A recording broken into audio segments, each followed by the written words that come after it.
Bueno, buenas tardes a todos y todas. Muchas gracias por estar. A mí la verdad que me parece buenísimo que nos hayan acompañado hasta esta última clase. Se ve que, bueno, hay interés en este tema, así que me alegra mucho que sirva. La clase anterior, para los que no estuvieron, vimos el consentimiento informado, que era un poco las bases, ¿no? De qué se trata el consentimiento informado y qué pasaba en dos grupos particulares que son los niños y adolescentes y los adultos que no pueden dar su consentimiento o que tienen alguna dificultad para darlo. No sé cuántos de los que están hoy estuvieron en el anterior, espero que varios, porque quería, ya que está, no es para tomar prueba ni nada, ¿no? Pero para que pensemos dos casos, a ver cómo les parece que se tendría que ser el proceso de consentimiento informado. Recuerden que eso, ¿no? En la clase anterior hablamos que el consentimiento informado es un proceso, ¿sí? No es solamente esa firma de un formulario así y nada más, sino que es un proceso de diálogo en donde los investigadores tienen la obligación de informar a los potenciales participantes y además de informarlos de qué se trata el proyecto al que los están invitando, tienen que constatar que esa información que dieron entiendan, ¿no? Esto implica un intercambio de preguntas, respuestas, de ver, ¿no? si la persona entendió, si tiene algunas dudas, si quiere más tiempo, si quiere preguntarle a otras personas, bueno, todo ese paquete es el proceso de consentimiento informado, ¿no? A ver, habíamos hablado de la situación particular, sobre todo los adolescentes, ¿no? Que en reconocimiento de su autonomía progresiva, la autonomía de las personas es esta libertad que tenemos para tomar nuestras propias decisiones, ¿no? Según nuestros intereses, según nuestros deseos. Y en el caso de los menores de edad siempre está esta cuestión de que por ley, quizás antes existía una rigidez en lo que tenía que ver con cuando uno es menor de edad y cuando no. Si es menor de edad, viene papá, mamá o tutor y toma las decisiones por el menor. Eso ya hoy, hace rato que no es así, pero nuestra ley no estaba planteado de esa manera y sobre todo para las cuestiones que tienen que ver con las decisiones de salud, ¿sí? En ese caso aparece el reconocimiento a la autonomía progresiva que tienen los adolescentes. Esto es, ¿por qué progresiva? Porque a medida que van creciendo, a medida que van haciendo más maduros, pueden tomar más decisiones. Y en el caso de nuestro Código Civil, o sea, ya de la ley, ahí se produjo un cambio, ¿sí? No es tan rígido como antes de que 18 sos mayor de edad y menor de 18 necesitas a tu papá para todo, ¿no? Aparece esta nueva presunción de que los adolescentes para las cuestiones de salud pueden tomar las decisiones y junto a sus padres, ¿no? O sea, los padres, los progenitores o quien sea que sea el tutor de ese menor cumple un rol de soporte y de guía, ¿sí? Para que los adolescentes puedan tomar sus propias decisiones. Entonces, a ver, les planteo este casito. Es un proyecto de investigación que con el fin de mejorar la atención en los servicios de planificación familiar y anticoncepción, busca conocer las opiniones y percepciones de los pacientes sobre la atención que recibió, ¿sí? Para ello se realizarán cuestionarios semiestructurados. Estos son cuestionarios que tienen preguntas cerradas, donde hay una pregunta y uno simplemente contesta, sí, no, o depende de la pregunta que se haga. Preguntas abiertas, ¿sí? O sea, ¿qué le parece? Y uno ahí ya puede desarrollar, ¿sí? Y además grupos focales. Grupos focales son grupos de discusión, ¿sí? Es un grupo de personas que se juntan, esto está bajo una guía, se realiza junto con investigadores, y se le van a hacer preguntas sobre esto, ¿sí? Sobre sus opiniones y percepciones sobre la atención que recibió en los servicios de planificación familiar y anticoncepción. El estudio planea reclutar mujeres de 16 a 25 años, ¿sí? A ver, ¿cómo se obtiene el consentimiento informado acá de los menores de edad? ¿Se requiere la participación de los padres? ¿Sí? ¿No? ¿Por qué? ¿Qué les parece? No. ¿Quién se anima? A ver, dejo de compartir, porque si no, no los veo y no me gusta. Bueno, ¿necesitamos? ¿No necesitamos? ¿Cómo hacemos este proceso? Pichu levantó la mano, no sé si Vamos ella con quiere Pichu. responder. Ah, ok. No entendí esa explicación porque estaba leyendo la presentación y estaba avanzando en la misma, pero solamente vi que era a mujeres de entre 16 y 25 años y no entendí cuál fue la última explicación que dio Ana, por favor. ¿Sobre este caso particular o lo que vimos la clase pasada? No, no, la casa no, sobre este caso particular. Ay, perdón, que saqué el Sí, texto para sacaste ver. justo, exacto, y por eso levanté cosas y dije, bueno. Sí. La pregunta es, ¿cómo sería el proceso de consentimiento informado para los menores de edad en este caso? Y si se requiere el consentimiento de los padres o tutores para la participación en esta Sí, investigación. para los menores, en el caso de 16 a 18 años, como habíamos visto la semana pasada, había dos formas de hacerlo y una de ellas era eh, conociendo el estado del joven o, perdón, del adolescente, porque usted es adolescente, si está en capacidades, dado su situación de salud y su situación cultural, como para poder entender lo que se le está diciendo y si hace falta que ese consentimiento sí esté en sus padres, porque hay dos formas de hacerlo, ya sea que los padres son los que asienten y los que hacen el consentimiento son los... Ay, lo perdimos, ¿no? Parece Lo que perdimos. se cortó. Mientras Bueno, tanto, Gabriela Herrera dice que a partir de los dale. 16 años no, hay como una combinación ahí.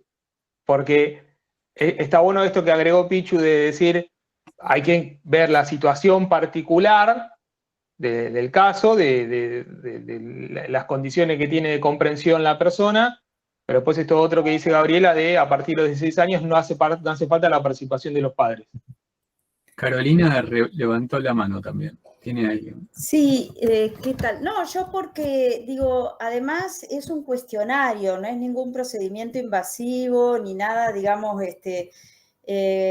por lo cual me parece que con más razón no es necesaria la participación de los padres, basta, o sea, a los 16 años con, bueno, que el joven o la joven quieran participar, ¿no?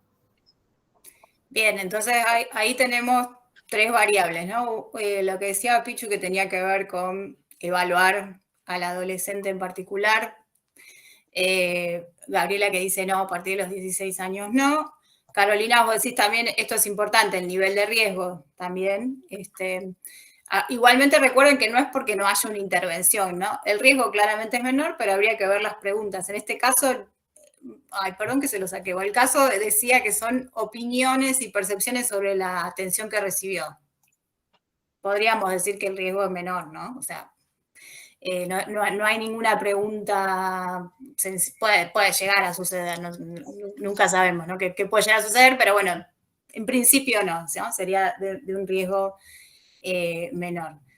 ¿Alguien más que quiera agregar algo? Tenemos ahí manitos, a ver qué... Nancy. Hola. Hola, Nancy. ¿Qué tal? Bueno, yo trabajo en investigación de mercado, hago estudios con médicos y con pacientes, y bueno, me interesa este tema porque, bueno, en las consultoras nos seguimos por las normas éticas también de SOMAR, que es la Sociedad Europea de Investigación de Mercado.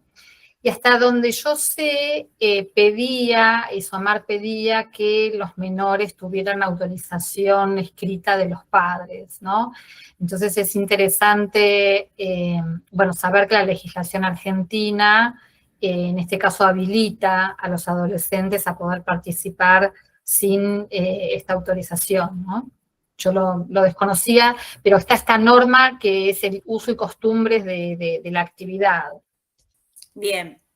No sé si vos sabés algo de SOMAR, de alguna actualización que haya habido en el último tiempo.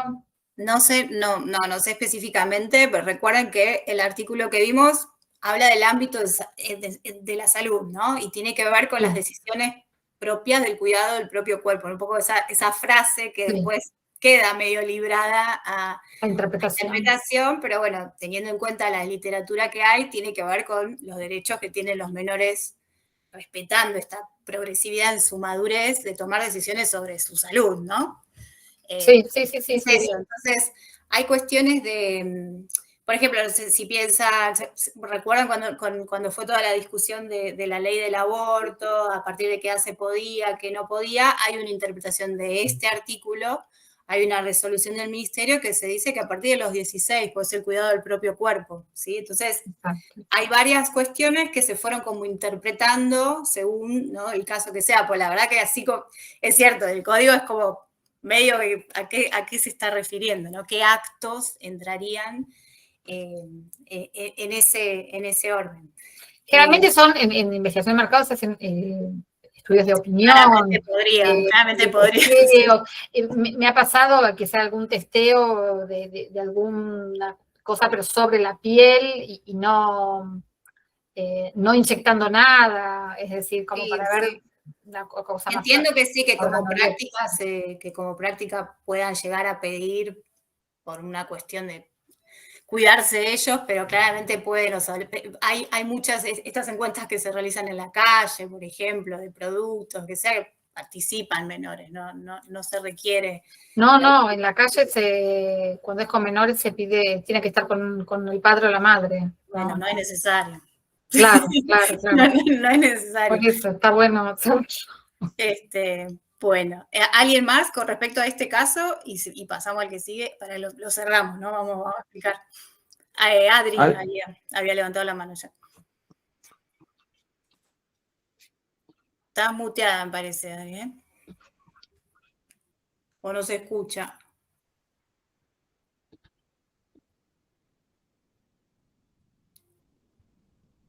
No te escuchamos. No se te escucha, Adri. Se ve el microfonito muteado y desmuteado, pero no se te escucha. Escribilo, dale. A ver, responde. Pero responde bien, si no vas a reprobar el curso. Qué malo.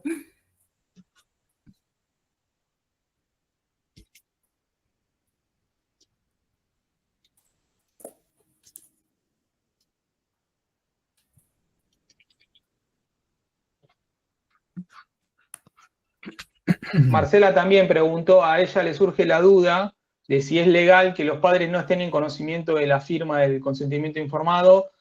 Yo, de acuerdo a lo que vimos en la clase anterior, voy a opinar que no es necesario que los padres estén en la participación del consentimiento informado. Y ahí escribió Adri. Adri dice, si bien se trata de planificación y no de una investigación de producto, el menor debe tener el asentimiento de los padres. En el caso que yo propongo, es una investigación, ¿eh? La que yo digo es una investigación, o sea, son adolescentes, decía 16, incluidas mayores también, que se le van a hacer preguntas sobre opiniones del servicio que recibió en el servicio de planificación familiar y anticoncepción. O sea, en el ámbito de la salud fueron a, no sé, por ejemplo, capaz que fueron a alguna consulta o algo y se les ofrece ahí participar de este proyecto de investigación. Bueno, la pregunta es si se requiere o no. Es medio trivial lo que voy a decir y me parece que Pichu lo había dicho ya, además. Pero la parte de que efectivamente tienen que tener, las adolescentes en este caso, tienen que tener, o no era la capacidad, ¿no? Era otra la palabra. La competencia. Bueno, sí, recuerden, esa diferenciación es más que nada para hacer la diferenciación entre lo legal, ¿no? La capacidad se suele asociar a lo legal y la competencia más a lo bioético, pero bueno, sí, es lo mismo, ¿no? En realidad. Sí. Bien. Bueno, acá este es un lindo punto porque es las discusiones que se dan habitualmente cuando uno quiere hacer este tipo de proyectos porque la ley no es clara, ¿sí?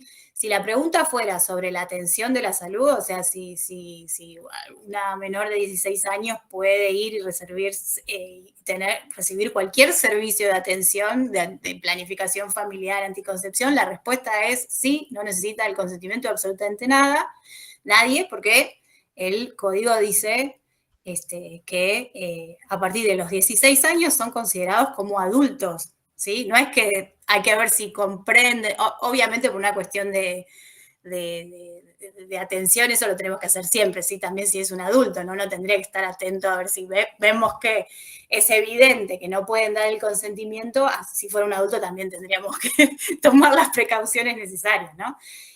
Pero la presunción, acá no es cuando hablábamos de adolescente entre 12 y 16 años, el código dice que es una presunción, ¿sí? Que pueden dar su consentimiento y dice que necesitan además la asistencia de los padres, ¿no? En el caso de los 16 es claro y dice a partir de los 16 años considerado como un mayor para las decisiones relacionadas con el cuidado del propio cuerpo. Entonces, en este caso entran las otras variables que fueron nombrando ustedes. El tema de la competencia yo lo dejaría de lado, salvo que fuera muy evidente. Si no es algo, o sea, acá es al revés, es como si fuera un adulto, porque el código ya dice, son considerados adultos, ¿sí? Después también está el tema del riesgo. La verdad que es algo de un riesgo menor, ¿sí? Como también dijeron. Y otra cuestión que es importante es que está relacionado con este cuidado, ¿sí? Y acá entra lo que es sumamente importante para los adolescentes y el por qué existe esta diferenciación a los 16 que tiene que ver con la privacidad, ¿sí? Y con el respeto a la autonomía de esos adolescentes que a partir de los 16 años se los considera como adultos. Entonces, pónganse en la situación que si ya tienen esta libertad para ir a partir de los 16 a tomar decisiones sobre, no sé, anticoncepción, ¿sí? Por ejemplo, o puede ser que, no sé, esté embarazada la menor, que se acercó al sistema de salud por lo que sea que necesite, hay una necesidad ahí de proteger la privacidad, de proteger también a esta adolescente. Y si nosotros ahí le ofrecemos un estudio y le decimos, tienen que venir tus papás para algo, la verdad que no, o sea, no, es como medio contradictorio con lo que dice la ley, ¿no? Entonces, claro, hay casos que pueden ser grises y que requerirían, y por eso la importancia, ¿no?, del comité de ética, tenés estas distintas miradas, no es solamente una persona, la ley da esta apertura también a la interpretación, es un poco lo que se busca, ¿sí? Que no sea algo rígido, pero en el caso, cuando son situaciones en donde es claro que lo que se busca es respetar la privacidad y la toma de decisiones por parte de los adolescentes, para las investigaciones de este tipo también, ¿sí? También se debe respetar y no sería necesario, ¿sí?, el consentimiento informado de los padres para participar de este cuestionario. Podría ser diferente la situación si, por ejemplo, un comité, ¿no? Porque estos estudios tienen que ser evaluados por comité, son investigaciones con personas, así sea algo de menor riesgo porque son cuestionarios y son grupos focales, pero igualmente requiere, pues, investigación con personas. Recuerden la definición que dimos al principio. Puede ser que si el riesgo es mayor, ¿sí?, uno considere que requerirían la asistencia de padres o tutores, ¿sí?, o quien sea que esté o que acompañe a ese menor, ¿sí? Porque también puede suceder en cuestiones de adolescencia, que uno dice, bueno, vamos a respetar la privacidad porque son temas íntimos, porque quizás mismo el adolescente no tiene ganas de hablarlo con sus progenitores, pero si uno considera que hay que darle un apoyo, ¿sí?, a esa adolescente por la razón que sea, bueno, hay que pensar los mecanismos, ¿no? Quizás que alguien que se le dé la oportunidad de traer algún mayor de su confianza o ver si se arma algún tipo de equipo que pueda dar soporte a las necesidades de los adolescentes. Estoy hablando de estudios más complejos, ¿no? Este claramente es muy sencillo, ¿sí? Es algo de opinión. Hola, Ana. Hola. Hola, ahí volvió Pichu. Sí, volví, pero es un problema. Le doy la información a todos, ya que están ahí escuchándome. Nunca contraten Telecentro, por favor, háganme caso. Todo el tiempo, ¿no? Sí, discúlpeme. Bueno, ya está, ya pasó el tiempo. Gracias. Supongo que ya está todo ok.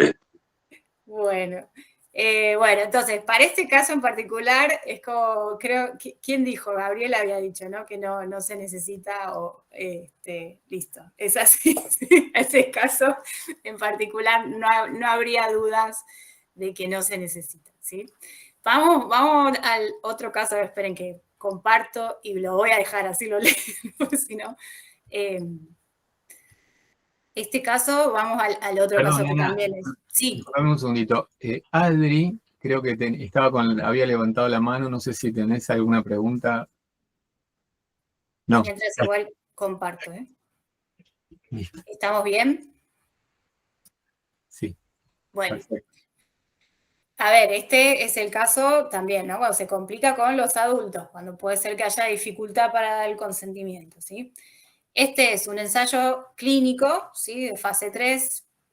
Fase 3 ya son como las últimas fases, ¿sí? De donde se prueba algún medicamento para un posible tratamiento para el Alzheimer.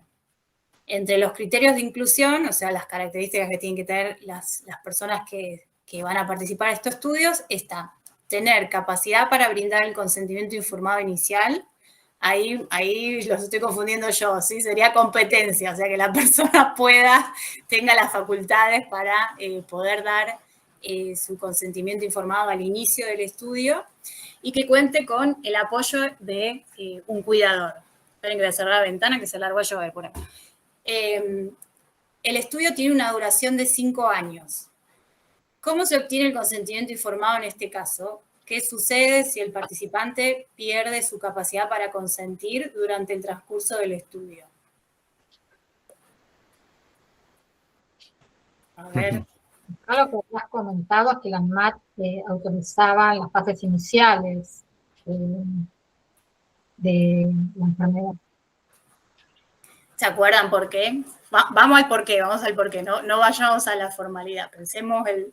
Y porque perdió la capacidad para poder expresar o discernir conscientemente lo que está haciendo.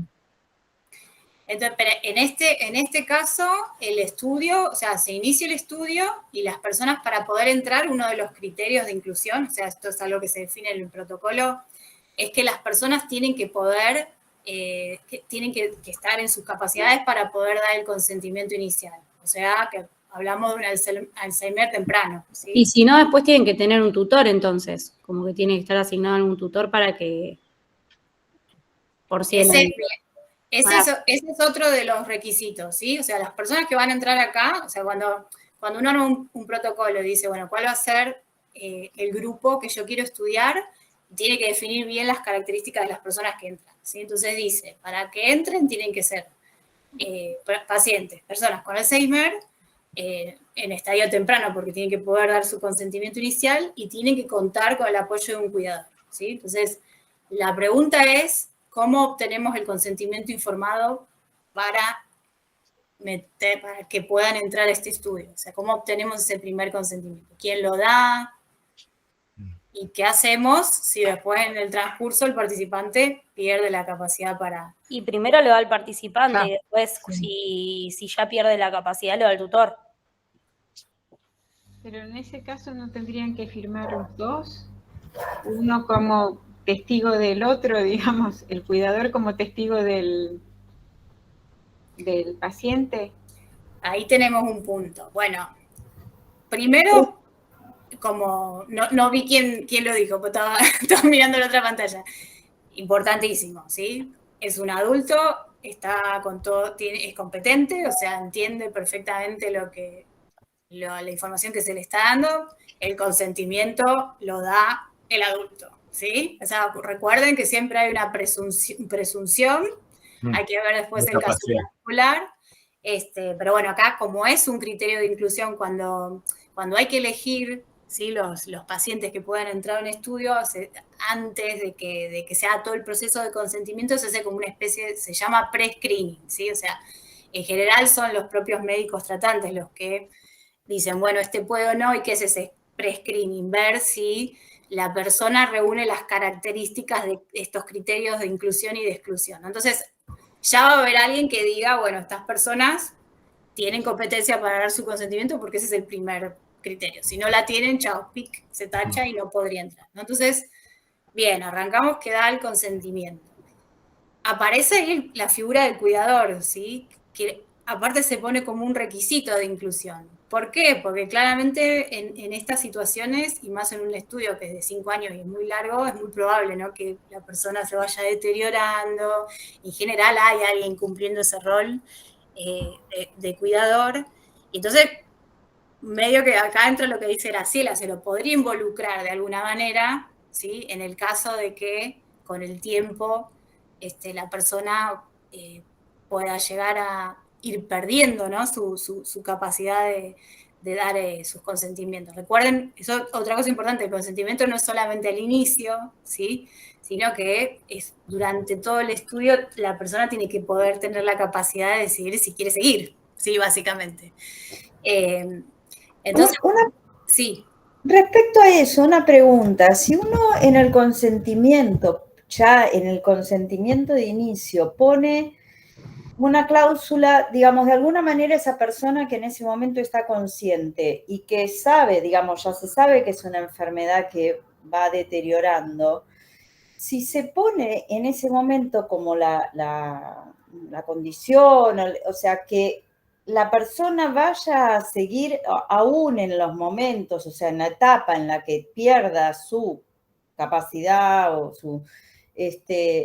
que va a seguir en el protocolo, que ella decida en ese momento lúcido si va a querer seguir estando en el protocolo cuando no tenga lucidez. ¿No se puede hacer eso? Se puede hacer eso, ¿sí? Esos recuerdan, la clase pasada hablábamos de estas posibilidades de mandatos, Por de eso. las situaciones de apoyo, o sea, uno podría dejar por escrito, ¿sí?, cómo se sigue, ¿sí? Después... Claro, incluso que también, perdón, sí, que también esté este tutor, como que ya él va a empezar a tomar la decisión en el momento que haya, que cambie algo y que tenga que firmar otra vez. bien. Acá hay dos problemas, y ahí es donde entra la decisión de ADMAT de decir si la persona pierde su competencia, o sea, su capacidad de decir si quiere o no quiere seguir, se la saca. ¿Por qué? Porque por más, pongámonos nosotros, ¿no?, en esa situación. Hay situaciones en donde puede, sobre todo en esta enfermedad en particular, ¿no? ¿Qué pasa si durante el estudio la persona quizás no está en todos sus cabales para seguir tomando decisiones, pero dice, no quiero estar en este estudio, ¿sí? No lo vas a obligar, por más que haya firmado antes, por más que haya un cuidador. ¿Se entiende? O sea, es la decisión de un adulto, ¿sí?, sobre todo en una investigación, que no es que uno está haciendo algo por el cuidado de su salud, ¿sí?, sino que está participando de una investigación para generar conocimiento, ¿sí? Es un poquito más complejo, ¿sí? A un adulto no se lo Está puede bien, pero obligar. el derecho a retirarse de un estudio uno lo pone en cualquier estudio. O sea, sería como en todos. Claro, por eso. O El sea, tema es... hoy, en ese caso, uno no, por más que yo en todos mis cabales digo, yo quiero seguir hasta el final, si en el medio pasa algo y yo no, está bien, sí. listo, chau, se me saca del estudio. El tema es, ese es un problema. El otro problema es, por ejemplo, hay una enmienda, ¿sí?, hay un cambio al estudio. Esos cambios en general se hace una enmienda y se vuelve a pedir el consentimiento. ¿Por qué? Porque cambiaron las condiciones. Entonces hay que darle la oportunidad a la persona de decidir si quiere seguir o no, porque cambiaron las condiciones. Puede ser, si ya la persona que dijo que sí y dejó autorizado a otro a tomar las decisiones y llegado a este momento esta persona no comprende, ¿sí?, la ley, esta idea de que alguien tome las decisiones por un adulto, es como que son completamente de excepción, ¿sí? Y en ese caso necesitaríamos estos procesos judiciales, ¿sí? ¿Se acuerdan que hablábamos de estas cuestiones de la restricción de la capacidad? O sea, tendría que esta persona, el cuidador o quien sea que yo haya dicho, hacer un proceso judicial para que le den la autorización para tomar la decisión, ¿sí? Es complejo, es complejo. Esa es la forma legal que tenemos hoy, ¿sí? O sea, la figura de la sustitución completa de la representación por parte de otro, de un adulto, no existe más, ¿sí? La única situación en donde está es cuando la persona directamente ya no puede tomar ninguna decisión, que serían casos de la persona en coma o no, o situaciones así que ya no puede tomar ninguna decisión. Es por eso, porque como no termina de quedar muy claro cuál es el proceso y cómo interpretar estas situaciones, ANMAT dijo que no.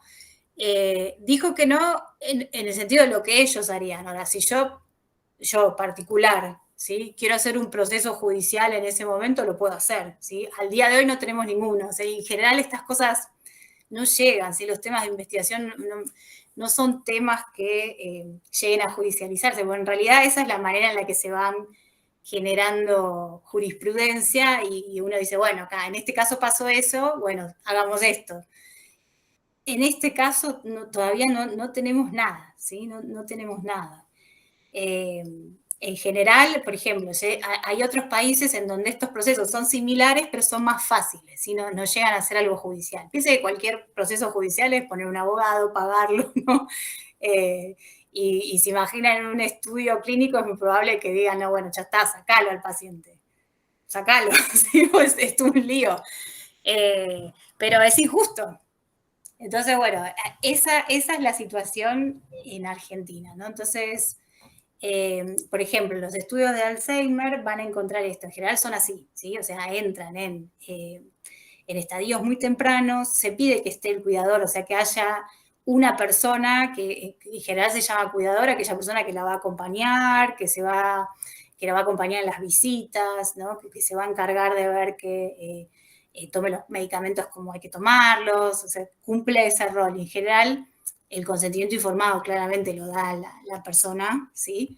Pero además se le da se hace como un proceso de consentimiento con el cuidador, ¿sí? Para que sepa cómo darle soporte al participante. No es exactamente un consentimiento conjunto, ¿sí? Porque claramente la decisión la toma el adulto, ¿sí? Pero sí aparece la figura del cuidador porque en el tiempo, en el transcurso del estudio, puede ser que cumpla un rol fundamental, ¿sí? Son situaciones ahí también, ¿no? Medio grises, ¿no? De qué hacemos, qué no hacemos. Pero bueno, iniciar y entrar en estadios tempranos se puede, ¿sí? Cuando la competencia puede estar afectada, hay que ver hasta a qué punto está afectada también. No es cuestión de decir, bueno, tuve una crisis hoy, chao, lo saco, ¿no? Hay que ver, capaz que no se puede en ese momento tomar el consentimiento y capaz que hay otro momento de lucidez y ahí sí se puede tomar, ¿no? O sea, es complejo, pero se puede encontrar maneras siempre y cuando la persona todavía esté con algunos estados de lucidez para tomar decisiones, ¿sí? Si ya se prolonga en el tiempo esa imposibilidad de dar su consentimiento, es muy probable que se lo saque, ¿sí? Bueno, Perdón, Ana, no terminé de entender, o sea, en cuál es el caso en donde se recurriría a la justicia, no terminé de entender eso. Cuando, si por ejemplo, hay un... Uy, me está haciendo eco, no sé si... Ahí va. Bueno, no sé, ¿me escuchan bien? Sí, pero alguien está haciendo eco. Sí, si cierran los micrófonos, ahí seguimos. Sería en el caso de que haya algún conflicto, si por ejemplo yo entro en el estudio, ¿sí? Con mi cuidadora, las dos, yo doy mi consentimiento, mi cuidadora es informada y bueno, dice sí, voy a acompañarla durante todo este estudio. Y llegado el momento en donde quizás yo pierdo la competencia, ¿sí? O no queda claro si yo puedo dar mi consentimiento o no en ese momento, en ese caso necesitarías un permiso judicial para poder continuar en el estudio, ¿sí? Sería o sea, esa intervención judicial, ¿quién evalúa si uno puede continuar o no? Y o sea, eso médico... a nivel judicial, sí, en este tipo de casos, cuando son restricciones a la capacidad, digamos, o sea, se podría hacer un juicio, un proceso, no es un juicio, sería un proceso para poner a un tercero a cargo de la toma de decisiones, ¿sí? Básicamente sería eso. El proceso es a través, hay un equipo interdisciplinario que evalúa a la persona para tomar la decisión de si sí o no, ¿sí? Básicamente se evalúa si está en capacidad para poder tomar decisiones y si no, hasta dónde, ¿viste? Porque puede ser, lo que se busca es no restringir, puede ser que no necesiten una persona, ¿sí? Puede ser que sea algo pasajero, entonces no haga falta. Pero bueno, eso a nivel, antes de llegar a la justicia hay que evaluar eso, ¿sí? Si es algo pasajero, si realmente ya está en un estado donde no puede tomar decisiones y necesita a un tercero que lo suplante, digamos, las decisiones, ahí es cuando necesitas un proceso judicial. Gracias, Ana. Ahí me quedó claro. Perdón, no quiero ser mala onda, pero tratemos de acá en adelante, en lo posible, levantar la mano e ir respetando los turnos los que fueron levantando la mano, porque Ana va respondiendo, se abre el diálogo y hay gente que queda en espera. Está Ramón con la mano levantada, y después sigue Huellas del Cielo, no sé el nombre, perdón, Huellas. Pero así Ramón hace su pregunta y seguimos. Hola, buenas tardes. ¿Me escuchan? Sí, Ramón. Bueno, hola, buenas tardes. Bueno, yo hace un mes que tengo un trato de dolor, casualmente por un caso similar como está hablando la doctora. En este caso, cuando el adulto entró con consentimiento, sabiendo el tratamiento que iba a realizarse, pero durante el tratamiento perdió la capacidad de pensar, de responder, y en este caso los hijos, directamente para nombrar, para no decir si era un adulto por supuesto, directo, no tenían esa capacidad de decidir si el adulto quería seguir. Se interpretaba que estaba sufriendo mucho y sin embargo no decidieron ni por sí ni por no. En ese caso, ¿quién decide seguir el tratamiento teniendo los intelectuales a mano, pero que no son capaces de decidir un seguimiento o decir, sí, seguimos con el tratamiento, y desgraciadamente mi cuñado falleció? Claro, Pero, en ese caso es diferente, pero no estamos hablando de participar en una investigación, ¿no? Estamos hablando de un tratamiento de salud. estaban investigando. Ah, ¿era una investigación? Sí, sí. Empezó como un tratamiento, pero después se trató de una investigación y después no supieron ni decidir. Bueno, mi papá no quiere estar más acá y ya cuando ya no daba más el cuerpo, decidieron... O sea, siguió la investigación. Nadie lo sacó. Sí, sí. Y cuando lo sacaron ya es demasiado tarde para poderlo recuperar, aunque no tenía recupero, ¿no?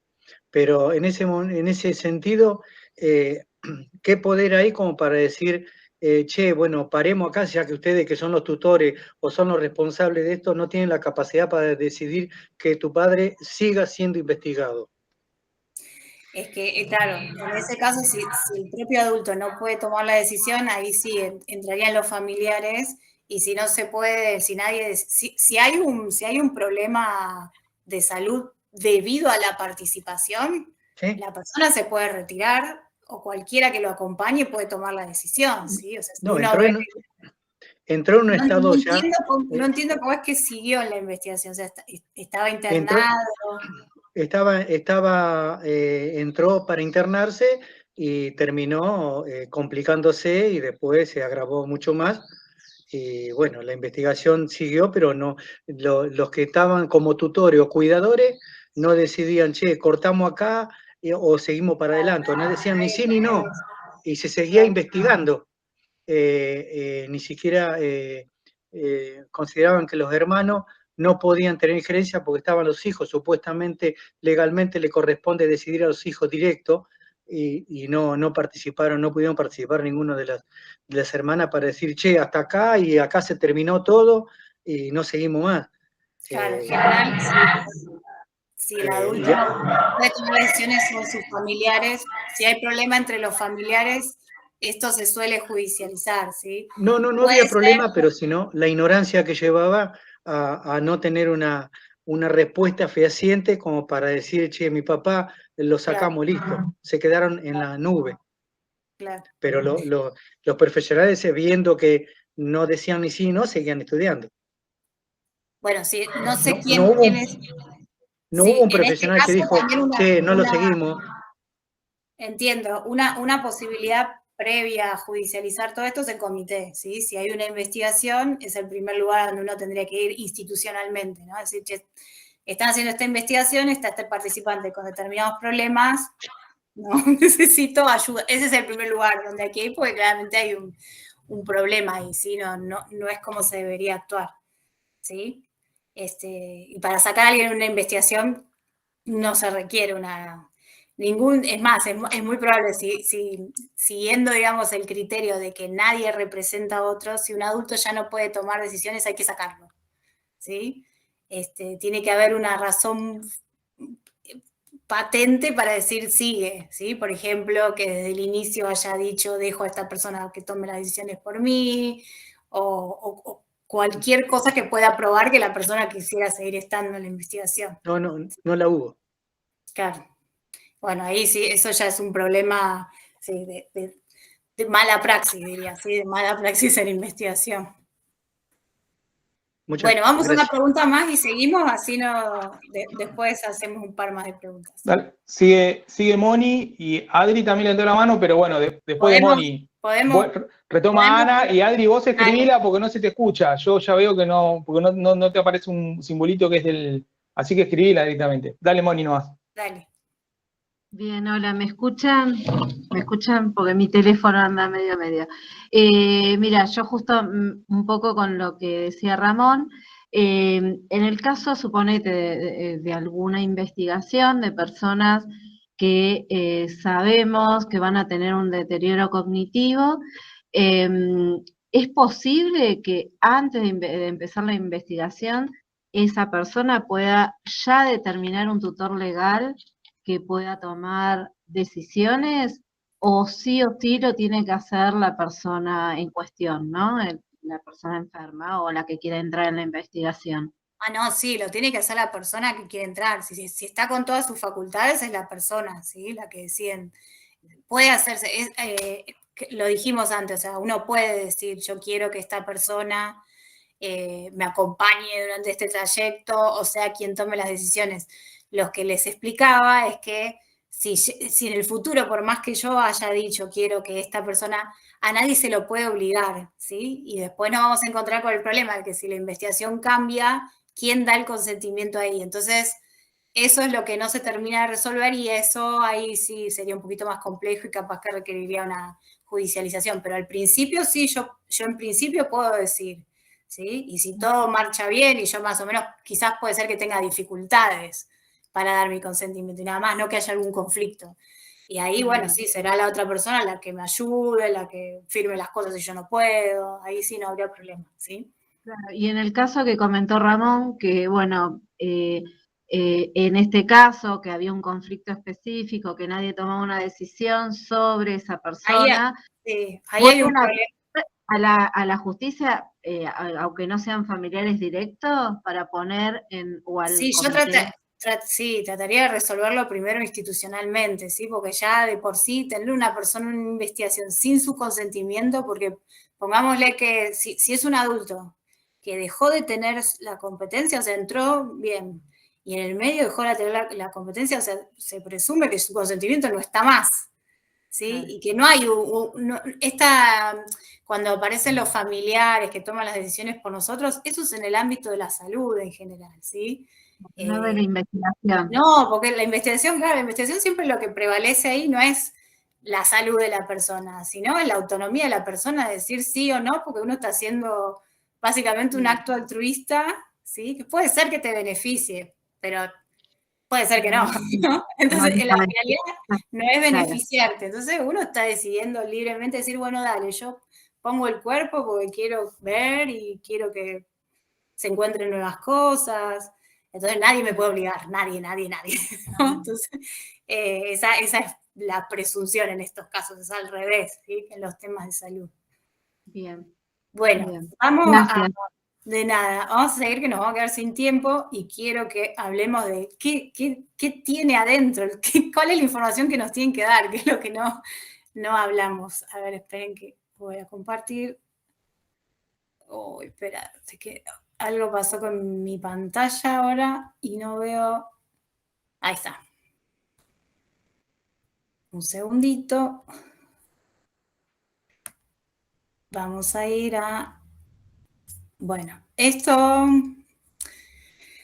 Bueno, acá, nada, porque tenía la presentación así, ¿sí? Cómo elaborar el consentimiento informado y en realidad también es qué información me tienen que dar, ¿no? Según el lado en el que estemos. Si es que estamos a cargo de armarlo o si vamos a estar del otro lado recibiendo la información, ¿sí? Básicamente, ¿qué información me tienen que dar en un proceso de consentimiento informado, ¿sí?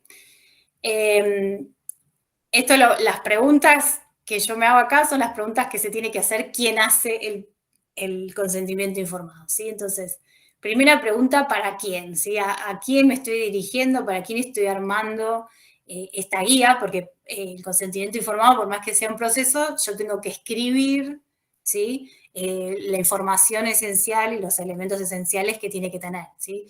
Y eso es lo que me aprueba el comité y que yo después tengo que usar como guía para mantener este diálogo, ¿sí? Lo más común es que esa hoja se la dé a la persona que estoy invitando, ¿sí? Se la dé para que la tenga, para que la hable con otras personas, para lo que sea, ¿sí? Es información que tiene que tener, ¿no? Entonces, eso por un lado, ¿sí? Yo cuando hago un consentimiento informado tengo que saber a quién le estoy hablando, qué quiero decir y cómo lo voy a decir, ¿sí? ¿Para quién? ¿Para quién? Cuando yo pienso en el para quién, como investigadores, uno ya sabe, armó el protocolo, acuérdense que era ese plan, ¿sí? De la investigación, en donde yo ya definí el grupo, la población del estudio se llama así, o sea, cuál es el grupo que yo quiero invitar a la investigación. Entonces, acá hay variables que van a hacer que definan la manera en que yo me dirijo a esa persona, la manera en que va a estar escrito, ¿sí? Si es un lenguaje más coloquial, si necesito un lenguaje más sencillo, ¿no? Entonces, esto, por ejemplo, va a tener que ver con la edad, ¿sí? De las personas a las que estoy participando. No es lo mismo un consentimiento informado para niños de 7, ¿sí? Que para adolescentes, que para adultos, ¿sí? O sea, la manera en la que me voy a comunicar es diferente, ¿sí? También una cuestión importante es el nivel educacional, ¿sí? También el estado de salud de la persona. Entonces, son todas variables que tengo que tener en cuenta al momento de primero sentarme y escribir, ¿sí? De escribir esa información que yo voy a brindar en el proceso de consentimiento. ¿Qué quiero decir? O sea, lo que yo quiero decir son todos los elementos que tiene que tener el consentimiento informado, ¿sí? En primer lugar, tengo que decir quién soy y quién me avala, ¿sí? O sea, mi nombre, en qué institución estoy trabajando, si es que tengo el financiamiento de alguien, todo, ¿no? La cuestión de presentación, ¿sí? Clara y transparente, ¿sí? Si me pagan, si no me pagan, o sea, toda esta información tiene que estar desde el inicio. ¿Qué voy a hacer? ¿Cuándo y cómo? ¿Qué riesgos va a asumir la persona si entra en la investigación? ¿Y qué vamos a hacer para minimizar esos riesgos? O sea, ¿cuáles son las medidas que se toman para que esos riesgos no suceden o si llegan a suceder, ¿qué hago? ¿Sí? ¿Y qué beneficios puedo llegar a tener por participar? Si es que hay beneficios directos o si no los hay, o si son beneficios para el conocimiento. Entonces, como les decía, en quién soy y quién me avala van todos los datos del equipo de investigador, del investigador principal, de su equipo, qué institución hay por detrás. Por ejemplo, si es un estudio de la industria farmacéutica, en general también hay un laboratorio por detrás. Y además el comité, ¿sí? Tengo que poner en el consentimiento informado cuál fue el comité que revisó el estudio y que lo aprobó, y sus datos de contacto, ¿sí? ¿Qué voy a hacer? Esto, una vez que dije, bueno, ¿quién soy? Te voy a decir qué voy a hacer, ¿sí? Entonces, en un lenguaje sencillo, esto es importante, siempre, no importa la edad, no importa nada, yo tengo que ser claro, tengo que pensar que estoy hablando con, no sé, una persona que no tiene ni idea sobre investigación, no tiene ni idea de salud, ¿sí? Esa es la mejor manera de escribirlo en un lenguaje sencillo. Esto en general cuesta, ¿sí? Del lado de los investigadores, muchas veces en los comités lo que vemos es que usan o los mismos términos que están en el protocolo, que son términos muy técnicos, y cuando los leen, dices, no entiendo. Entonces, bueno, eso es sumamente importante, ¿sí? Saber que cuando yo escribo, tengo que estar escribiendo como si estuviera hablando no sé, a mi abuela, ¿sí? A una tía mayor, ¿sí? Tengo que ser bien clara. Entonces, ¿cuál es el objetivo, ¿sí? De la investigación? ¿Por qué se está invitando a esa persona en particular? ¿Sí? Ahí en general eso es importante para, en primer lugar, para no asustarla a la persona. Imagínense en el ámbito de la salud, no se va a atender y le ofrecen participar en un estudio, ¿no? Entonces, che, ¿qué pasa? ¿Sí? Entonces, eso puede llegar a ser, entonces es importante decir, bueno, te invitamos a participar porque, no sé, tenés esta enfermedad y consideramos que, bla, bla, bla, o por la situación en particular por la cual se les está invitando a participar. Otra cosa importante, darle información sobre qué es una investigación y la diferencia con la atención médica. Esto ustedes ya lo saben, la diferencia es, estamos haciendo esta investigación para generar nuevo conocimiento, ¿sí? Ahí le van a decir para qué, ¿no? Y a diferencia de lo que es la atención médica, que es beneficiarte directamente, ¿sí? O sea, atender a tu salud y ver de qué manera puedo mejorar tus problemas de salud. Eso tiene que quedarle claro, ¿sí? A la persona que yo estoy invitando, que se la está invitando a una investigación, ¿sí? Y acá es donde entra lo más importante, que es la decisión voluntaria, ¿sí?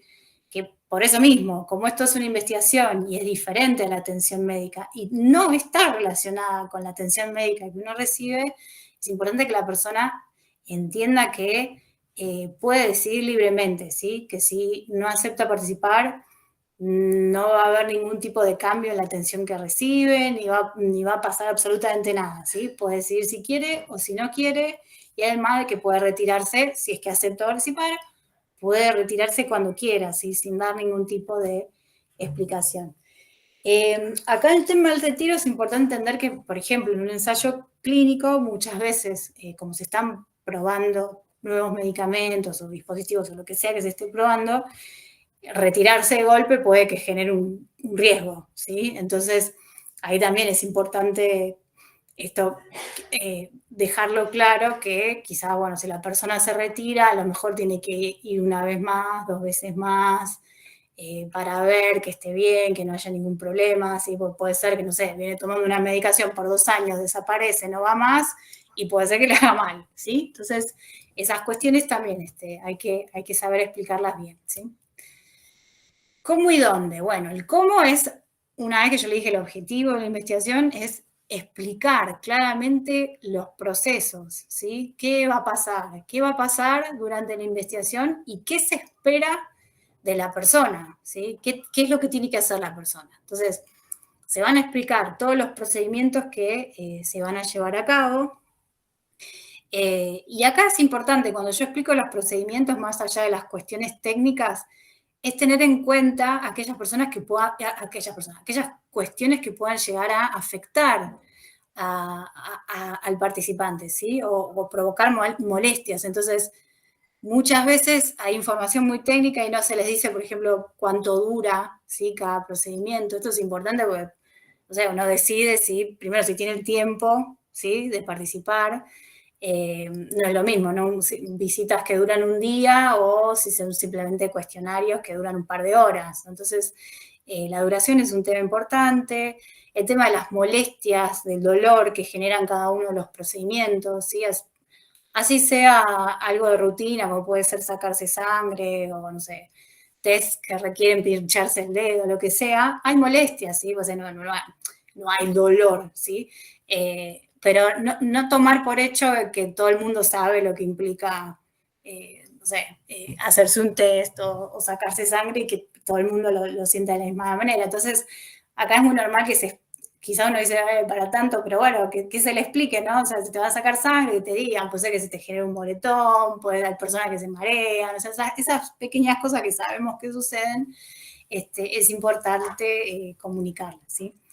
Y en otro tipo de estudios, por ejemplo, antes hablábamos de cuestionarios, esto también es importante, se pueden llegar a sentir incómodos, ¿no? Capaz que uno no siempre piensa en las cuestiones más físicas, ¿no? De molestias físicas y no tanto de estas otras que pueden generar otro tipo de incomodidad. Por ejemplo, el caso anterior, que no era específicamente de salud sexual y reproductiva, ¿no? Pero a lo mejor yo para preguntar la opinión sobre el servicio que recibió, no sé, hizo una consulta de anticoncepción, lo que sea, puede llegar a haber preguntas que sean incómodas en ese cuestionario, que toquen temas sensibles, ¿no? Entonces yo esto lo tengo que avisar también de antemano, ¿no? Son cuestiones a tener en cuenta cuando uno describe los procedimientos que implican la investigación, tener en cuenta aquellas cosas que pueden llegar a molestar a las personas, ¿sí? O afectarlas de alguna manera. Bien. ¿Qué riesgos asume la persona y cómo vamos a minimizarlos? Esto en general, cuando hablábamos de riesgos y beneficios de la investigación, este es un punto muy importante, así que le queden claro a las personas que asume riesgos, ¿sí?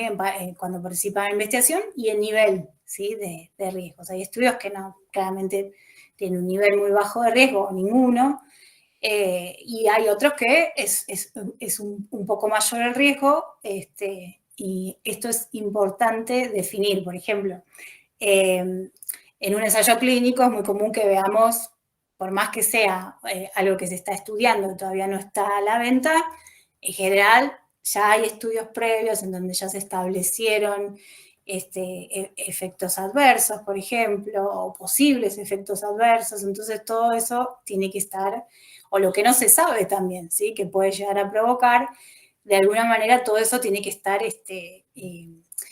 comunicado. Claramente, si un proyecto o sea, el momento en que tomamos el consentimiento informado es porque ya el proyecto se aprobó, ¿sí? Entonces ya hubo una evaluación de los riesgos y los beneficios y se definió que hay un balance, o sea, que son mayores los beneficios a los riesgos. Entonces, bueno, la persona, cuando yo le explique los riesgos, también van a estar los beneficios, y es claro que el estudio se aprobó, ¿sí? Que no lo estoy invitando a algo que excede, ¿no? Los riesgos a los beneficios. Acá les pongo siempre, este es el típico ejemplo de algo muy básico, que es un cuestionario en donde capaz se minimizan los riesgos que puede llegar a tener. Y bueno, esto, ¿no? El caso, por ejemplo, una encuesta a mujeres víctimas de violencia, le digo, ¿no? Como riesgo, las preguntas pueden incomodar o pueden llegar a revivir situaciones traumáticas. Y sumamente importante, una vez que yo le definí los riesgos, es decirle qué voy a hacer para minimizarlos, o sea, cuáles son las medidas que voy a tomar para, en el caso de que se transformen en daños, qué voy a hacer para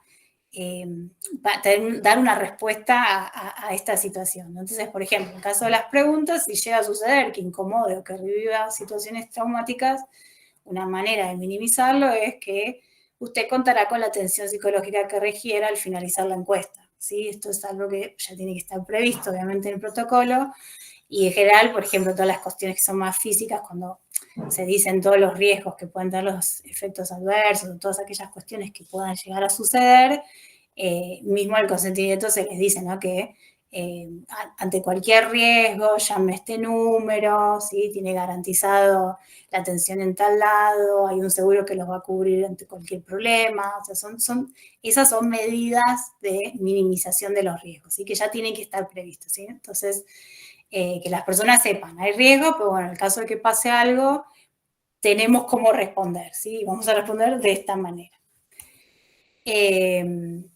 Cuestiones, ¿no? Las medidas de minimización básicas, bueno, primero los datos de contacto, ¿sí? Datos de contacto del investigador, del comité de ética, en general todo lo que es investigación clínica requiere un contacto de 24 horas, o sea, tiene que haber alguien disponible 24 horas para los participantes. Todo lo que tiene que ver también con la protección de los datos, eso también, ¿sí? Son medidas de minimización. En un proyecto de investigación se manejan todos datos de salud, todos datos sensibles, y bueno, si pasa algo, primero hay que evitar que pase algo, o sea, que terceros ajenos a la investigación tomen conocimiento de esos datos, pero bueno, si llega a pasar algo, bueno, ¿qué hacemos, no? Eso tiene que estar definido en el plan de manejo de datos. La obligación de brindar toda información nueva que pueda afectar la decisión de participar. En general esto se hace en enmienda, ¿no? Son enmiendas al protocolo, que son cambios que se le hacen al protocolo porque se llegó a conocer por la misma investigación, se llegan a conclusiones de que hay nuevos riesgos, por ejemplo, ¿sí? O nuevos efectos adversos. Entonces, todo eso yo lo tengo que informar, ¿sí? Y en esos casos, si puede llegar a afectar la decisión de participar, tengo que volver a tomar un consentimiento informado, ¿sí? Decirle, mira, esta es la nueva información que tenemos, aparecieron estos nuevos riesgos, ¿querés seguir participando, sí o no? ¿Sí? O sea, se hace el proceso nuevamente. Y bueno, la investigación clínica, en general, todo lo que tiene que ver con ensayos clínicos, además del contacto 24 horas, en general van a ver, el número de visitas son más seguidas que la atención habitual, ¿sí? Esto tiene que ver con hacer un seguimiento a la persona para ver cómo está.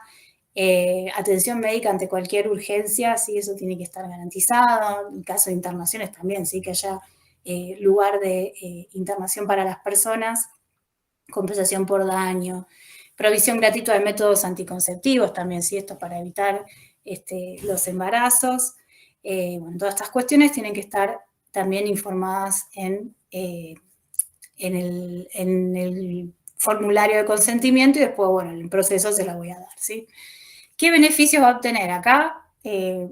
Bueno, lo mismo, acuérdense que beneficio directo, la investigación no se hace para beneficiar directamente a las personas. Esto es importante decírselo de una, ¿sí? Está riesgos y beneficios, en general es el párrafo. ¿Qué beneficios voy a obtener? Usted no se va a beneficiar directamente, ¿sí? Puede ser que su participación beneficie en el futuro a otras personas como usted, por ejemplo, es algo que vamos a encontrar, pero eso hay que dejarlo bien en claro, ¿sí? Que no hay un beneficio directo, ¿sí? Y puede llegar a haber un beneficio directo, pero indirectamente, digamos, ¿no? Entonces, principalmente, es decirle, usted no se va a beneficiar, ¿sí? Aspectos económicos, esto es otra cosa importante del consentimiento informado, si va a haber compensaciones por participar. Hay compensaciones que son obligatorias, ¿sí? Que tienen que ver con los gastos que le genera a la persona participar, todo eso tiene que estar cubierto, ¿sí? Si la persona tiene que viajar hasta un centro, si se tiene que comer todo un día en el centro,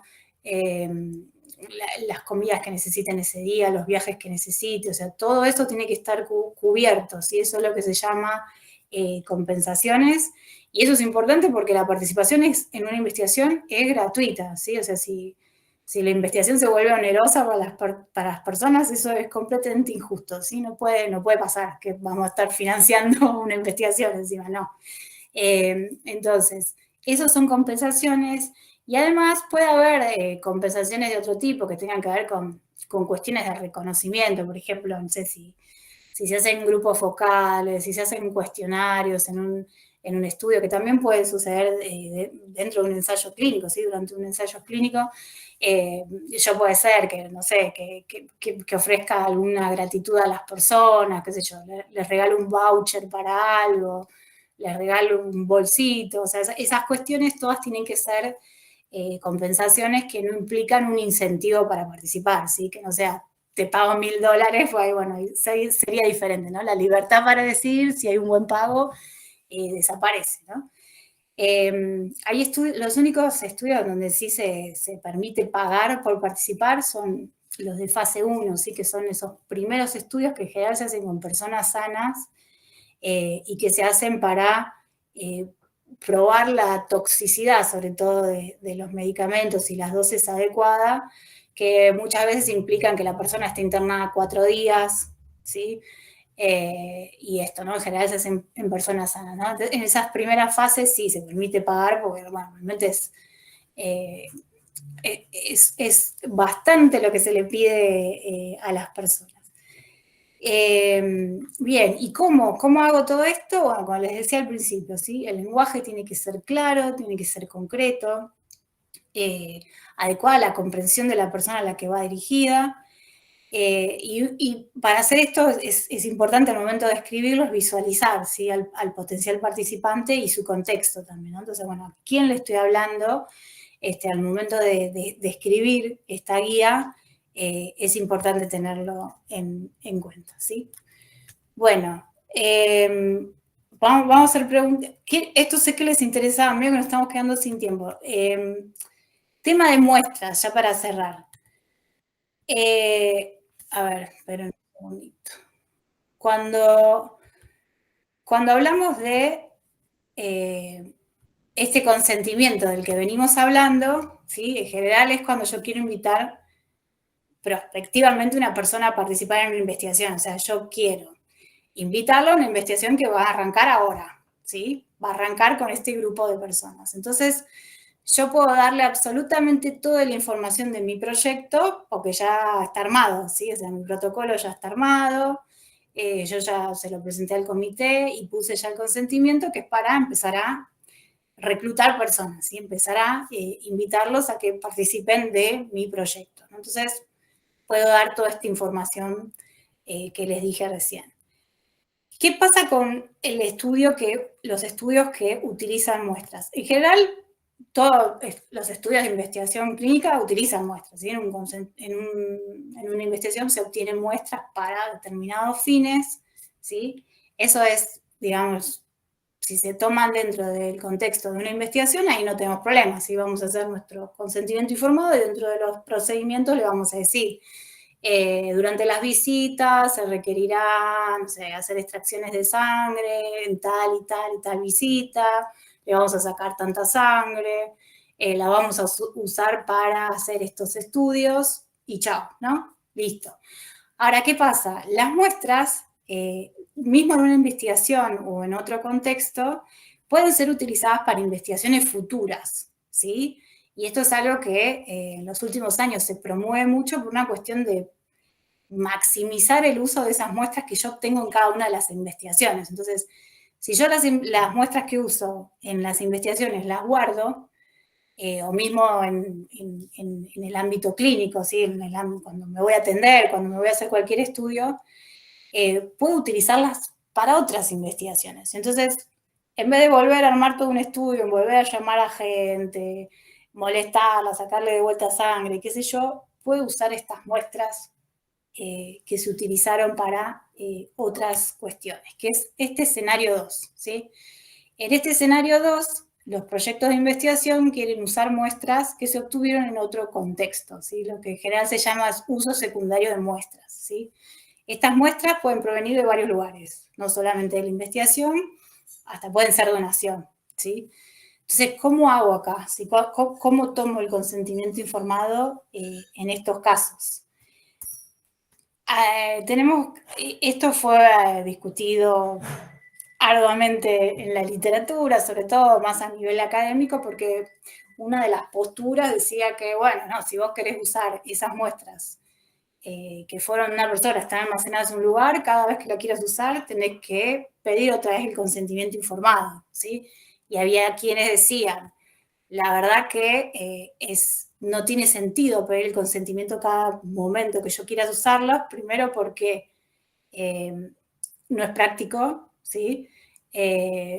Puede ser que las resulte molesto para las personas y, digamos, esta idea de maximizar el uso de las muestras que ya se utilizaron es algo que sirve, ¿sí? Que sirve para hacer investigación y para avanzar, ¿sí? En la ciencia. Entonces, bueno, ahí, entre dos posturas muy extremistas, una que decía tomamos el consentimiento siempre y otra que decía no lo pidamos nunca, se llevó a un intermedio, ¿sí?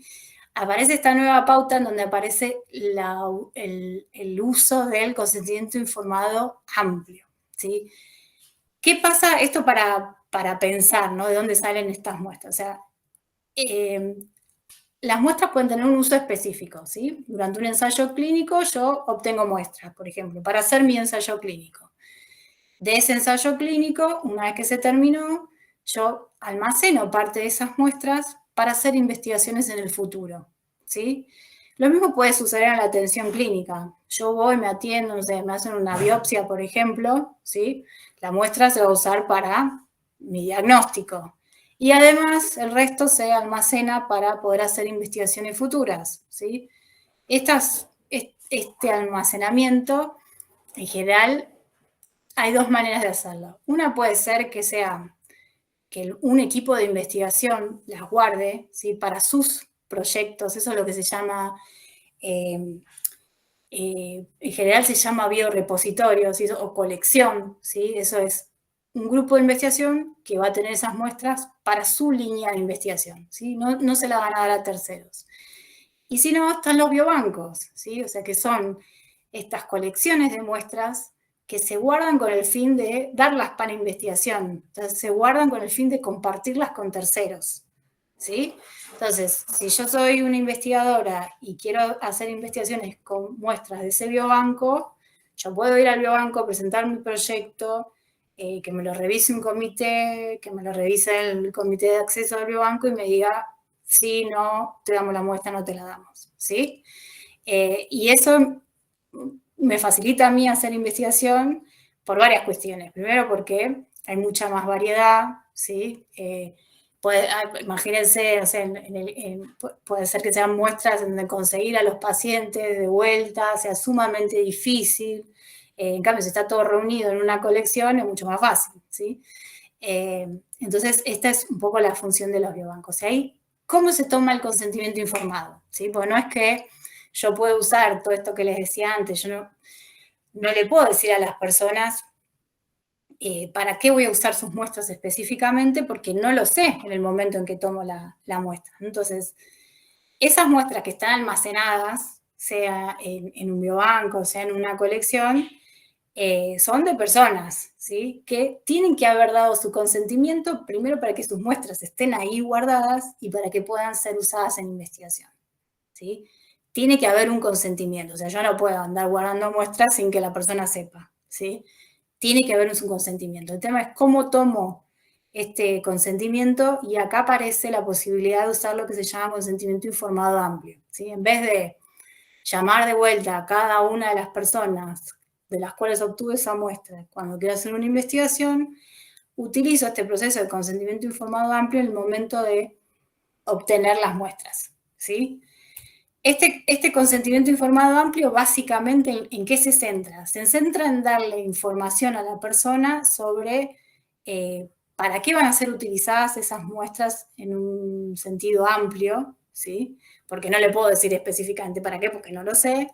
Y sobre todo la información que le voy a dar es información relacionada con quienes están guardando esas muestras, ¿sí? O sea, ¿quiénes son? ¿Con qué fin se creó ese biobanco? ¿Para qué están almacenando esas muestras ahí? ¿A quién le van a dar acceso? ¿Cómo cuidan mis muestras? ¿Cómo cuidan mi confidencialidad? ¿Sí? Básicamente el consentimiento informado para almacenar muestras con fines de investigación es eso, ¿sí? Es decirle quién se hace cargo de guardar mis muestras, quién se hace cargo del acceso que tengan otros a esas muestras y cómo se van a cuidar mis derechos en todo ese proceso, ¿sí? Entonces, básicamente en el consentimiento lo que yo digo es, ¿dónde están las muestras? O sea, la pregunta acá para este consentimiento es, yo le doy toda la información necesaria a la persona para que me diga si quiere que sus muestras se guarden en tal lugar para investigaciones en el futuro, o sea, para que terceros puedan acceder a esas muestras para hacer investigación, ¿sí? Entonces, la información que le doy es cuál es el propósito del biobanco, cuáles son los posibles usos futuros, capaz que el biobanco va para un lado, puede ser, no sé, que estén investigando, no sé, cáncer de mama, por ejemplo, ¿sí? Entonces, yo le puedo decir eso, no le puedo decir específicamente qué, pero le puedo decir eso. ¿Cómo se almacenan esas muestras? ¿Por cuánto tiempo? ¿Quiénes pueden acceder? ¿Cómo acceden? ¿Sí? ¿Y cómo se les da acceso a las muestras? ¿Quiénes son los responsables de todo esto? ¿Sí? Si es que hay un director, si hay comités, si hay un comité de ética, todo eso tiene que estar bien explicado. ¿Cómo se cuida la confidencialidad, ¿sí? De esas muestras que yo estoy guardando? ¿Cómo hago para comunicarme con el biobanco si quiero saber qué están pasando con mis muestras? ¿Cómo hago para retirar mi consentimiento informado? Por ejemplo, esto es sumamente importante. Si yo digo, la verdad que no quiero que mis muestras estén más acá, tengo el derecho de hacerlo. Y es importante esto también, ¿no? El contacto con ese biobanco para ver también qué es lo que está pasando con las muestras. Bueno, y acá vamos a cerrar porque si no, seguimos. Así hacemos unas preguntitas más y cerramos. Buenísimo. Hola. ¿Qué tal? Estaba Alexis, me parece, con Pichu, cualquiera. Sí. Creo que Yo primero, me parece. ¿Puedo? Sí, dale. Sí. Pero necesito que Pichu se mutee porque me entra mucho ruido. Perdóname, Pichu. Gracias. Antes en el cómo, y esta parte vos ya sabés que me tocó mucho en lo particular, pero como todo este curso está dirigido a investigadores, profesionales, pero también a pacientes, y en la parte del cómo yo pregunto, ¿es válido acompañar el consentimiento que, como ya explicaste, es todo un proceso? No es que te muestra un papel, lo firmás y ya consentiste y listo. Lo que yo pregunto es si es válido, por ejemplo, en un proyecto donde participe una agrupación de pacientes con un investigador, con profesionales de la salud, acompañar parte de la explicación del consentimiento con un video de referente de pacientes, de los pacientes, explicando, digamos, con un lenguaje más llano.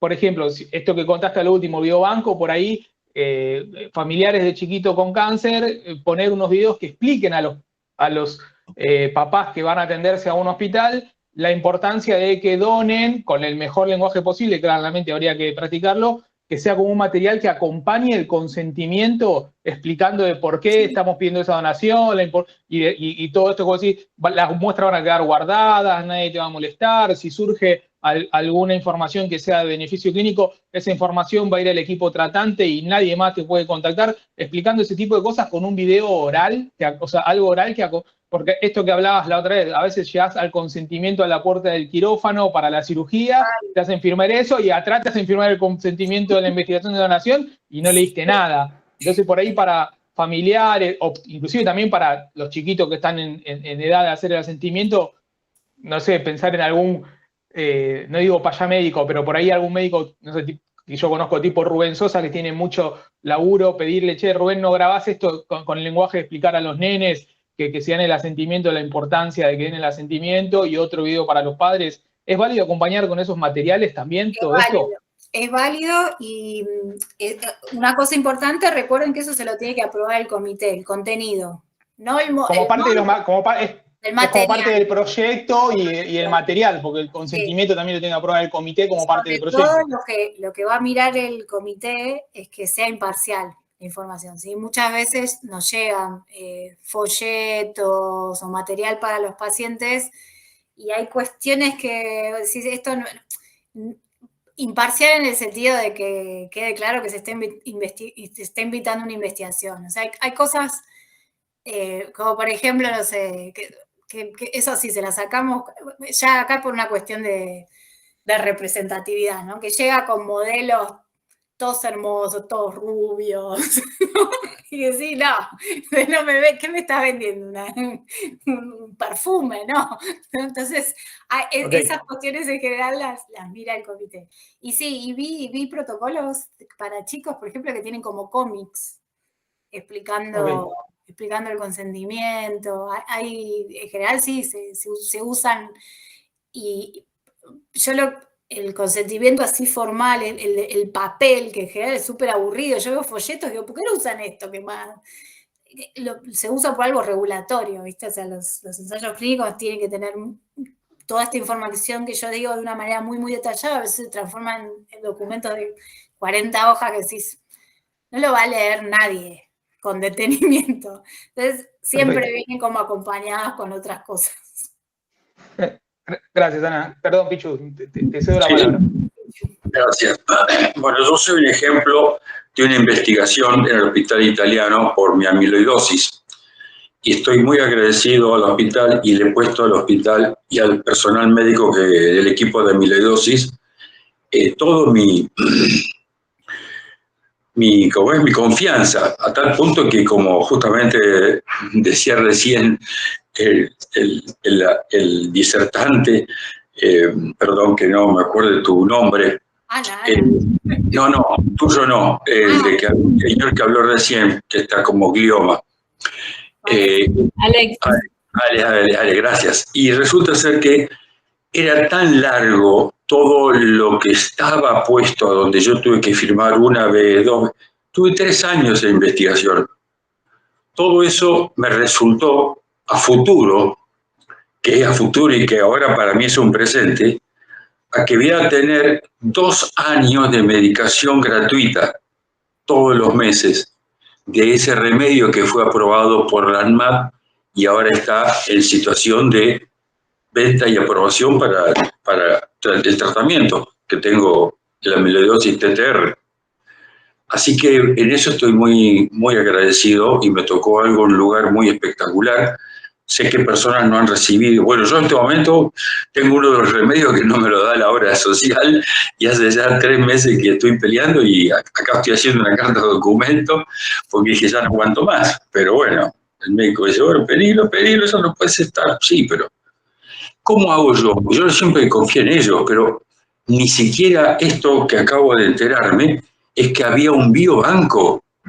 No sé si está, y si puedo ahora voy a buscar los papeles donde tengo lo que en su momento firmé, a ver si decía que eso iba a estar en un biobanco. Porque esta farmacéutica es una farmacéutica de los Estados Unidos y está allá, y acá no se quedaba nada. Mis otros médicos del hospital nunca vieron esos análisis, iban directamente a Estados Unidos. Y quien se quedaba era el personal del equipo de investigación del hospital italiano, que sí me daba los estudios, nos juntábamos, me hacían, bueno, ven tal vez cada 15, después cada mes, después cada 3 meses. Fue terriblemente bueno, tengo los brazos todos agujereados, yo tengo, parecen, me hicieron por todos lados, pero me alegro mucho porque sirvió, sabí que servía y se aprobó. Pero ese yo lo estoy viendo, todo lo que has dicho, Ana, últimamente, es que lo estoy viendo pensado en, yo me cubro con esto.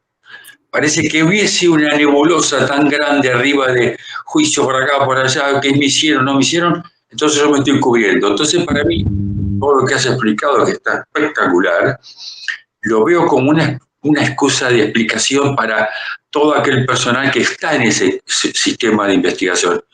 Porque yo directamente, una vez que vi eso, ni lo leí todo, solamente llenaba los formularios, las preguntas, y por supuesto estaban esas preguntas que vos decís que no solamente para una mujer, sino para un hombre, que le hacen preguntas, y ya que soy un hombre grande, cosas que decía, uy, ¿por qué me van a preguntar esto?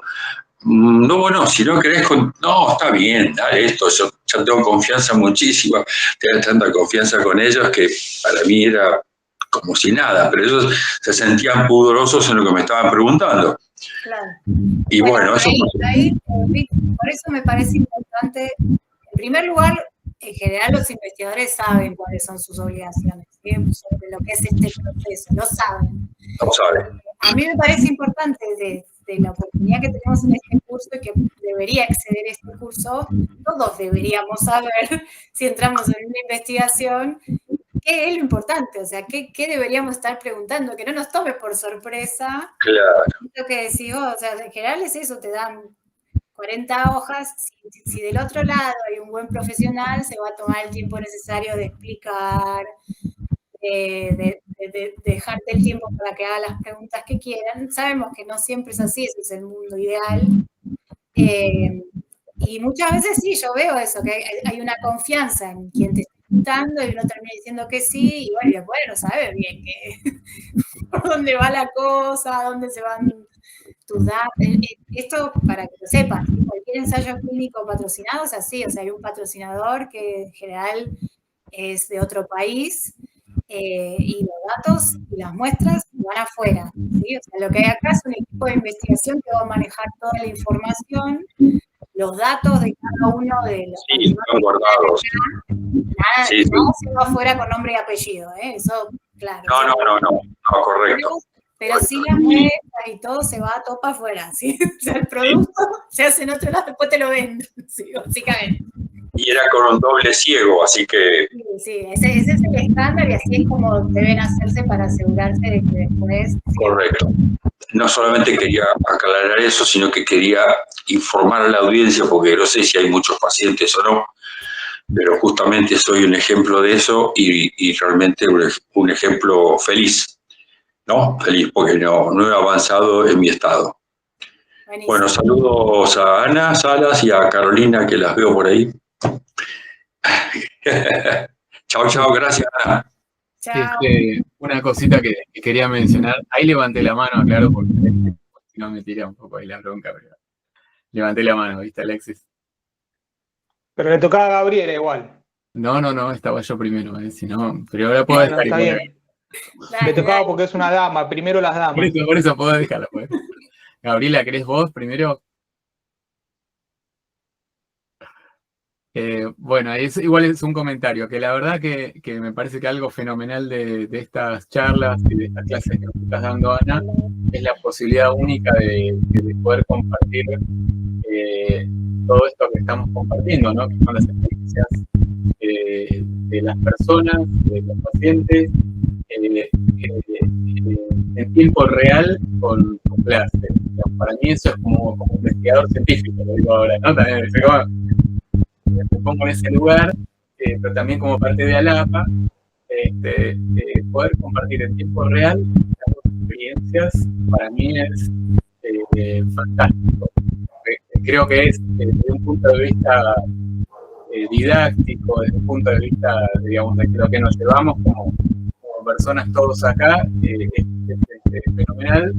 Y así que también agradecerles especialmente a los que nos acaban de contar, lo que nos acaba de contar retina y amiloidosis de retina, y la voz, la verdad que bueno, que nos estas clases espectaculares. Estoy muy agradecido, la verdad que para mí es muy importante poder estar escuchándolos. Así que, bueno, ahora también, perdón.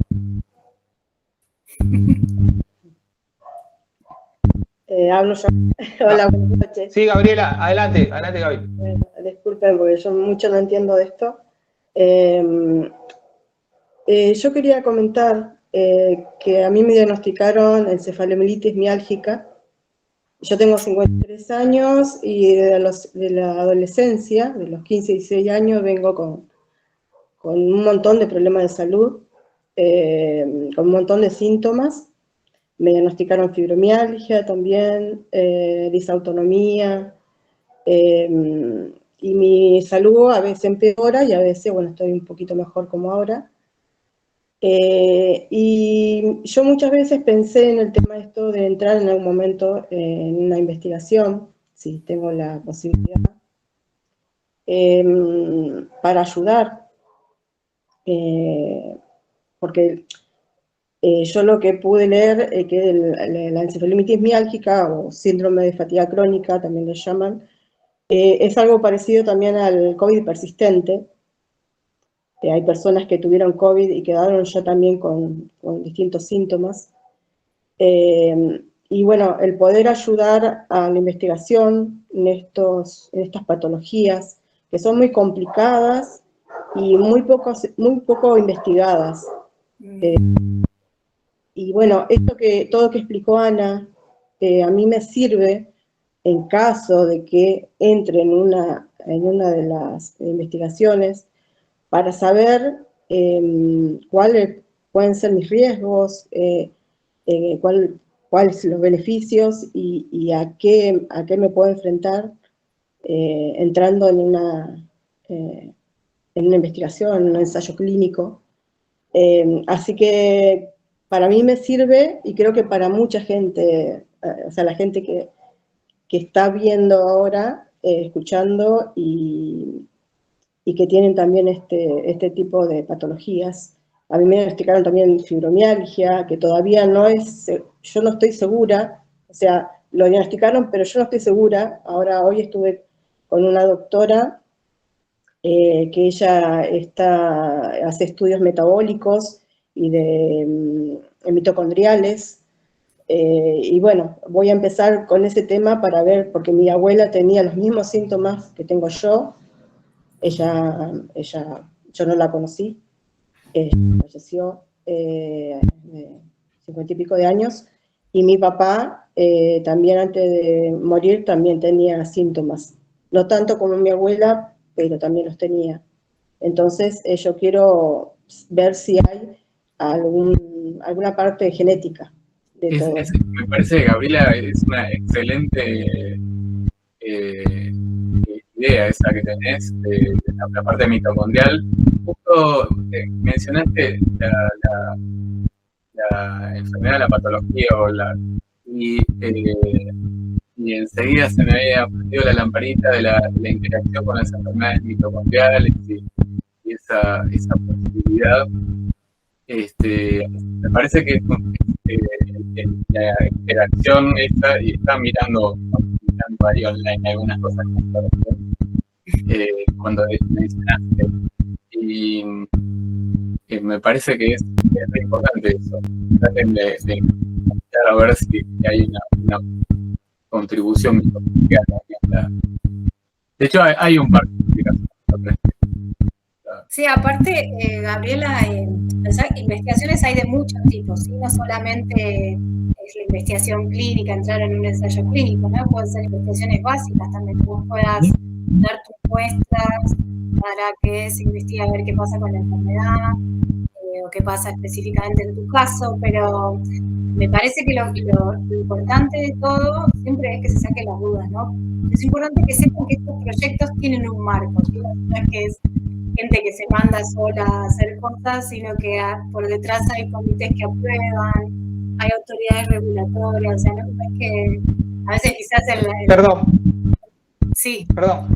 Gaby, mientras no hables, muteate porque hace como ruido algo tuyo y así se escuchan las respuestas de ellos. Después cuando hables, sí, desmuteate cuando quieras responder lo que te están respondiendo Dani. Pero era el micrófono, se escuchaba un ruido. Bueno, no, eso, Gabriela, que lo que decís es sumamente importante, que si uno siente necesidad o quiere participar en la investigación por una cuestión altruista o por la razón que sea, que sepa que no es que se está metiendo en algo raro, ¿no? Sino que por detrás hay varios organismos que se encargan de, el momento que ya te llega la invitación a una investigación, eso ya fue aprobado por un comité, en el caso de un ensayo clínico ya fue aprobado por ANMAT, o sea, hay como un marco de protección y que después cada uno, lo que sí es importante, primero es que se sienta seguro, y para sentirte seguro tenés que hacer preguntas. O sea, si querés consultar con otros profesionales, si querés consultar con tu familia, si querés consultar, bueno, no sé, acá ustedes tienen a LAPA y ahí también pueden hacer conexión entre otros pacientes que estén en la misma situación. O sea, hay varios mecanismos donde uno puede hacer preguntas y sentirse seguro de si realmente quiere participar en una investigación o no, y cómo hacerlo, ¿no? O sea, para que las cosas sucedan de una manera más cómoda, ¿no? Más informada. Esa es la idea, ¿no? De transmitirles esta información. Sí, tener una seguridad. Exacto. Poder ser confiable las personas, ¿no? Sí, claro, exactamente. Que uno sabe que no van a dar sus datos, o sí, no sé, eso depende de lo que uno firme. Claro, y aparte de eso, saber cómo deberían ser las cosas, como para saber uno qué tiene que preguntar también, ¿no? Quizás uno no sabe, ¿quién preguntó? Entonces, bueno, saber cuáles son los elementos en donde uno tiene que hacer foco también claro, para tomar decisiones. Por ejemplo, medio tonto, ¿no? Pero va al médico, le dice, bueno, le voy a hacer esto. Me pasó en el hospital de clínica que me hicieron pinchazos con glucosa, creo que era, algo parecido a la glucosa, y no me dijeron bien qué es lo que me iban a hacer, que era parecido a un bloqueo, doloroso, y tampoco sabía qué podía sentir después, o sea, no me explicaron y yo tampoco sabía bien qué preguntar. Sí, y a veces los médicos les pasa eso, que a veces están apurados. Yo entiendo que, bueno, a veces son muchos pacientes, están apurados y no le explican a uno bien cómo va a ser un procedimiento, qué riesgo puede tener o qué puede sentir después. Y en el tema de investigación, tiene que ser muy bien explicado. Hay más preguntas por ahí. Oliveto, alumno Oliveto. Bueno, un poco también estaba, mientras levanté la mano, historizaba en mi cabeza un poco todo lo que vivimos desde la creación de ALAPA, antes de la creación de ALAPA, con pacientes, justamente con amiloidosis hereditaria.